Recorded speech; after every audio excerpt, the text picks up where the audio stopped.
good afternoon. Here in Korea, tourists can make tax refunds and currency exchange. So this is one of the what you call this ATM machine or whatever you call it. So here, this is perfect for foreign tourists. So we are going to get the Korean won and then select. We are going to buy Korean won and then get cash. Select. And then I'm going to use my Chinese yuan, the remaining Chinese yuan I had when we went to. And then you have to scan your passport, something like this. Kasi ito ay para sa mga turista lang, no?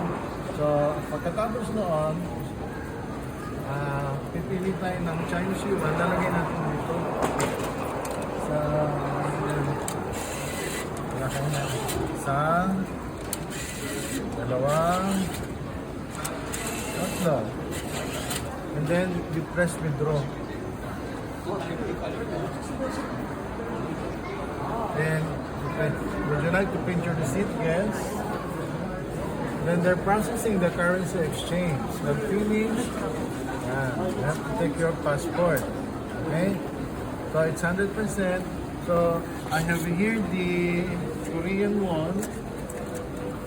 Ito na yun. Igagastusin na tayo. And then I'll have the resibo. So, very, very good for foreign tourists dito sa Korea wherein you can exchange your currency to Korean won. Bye!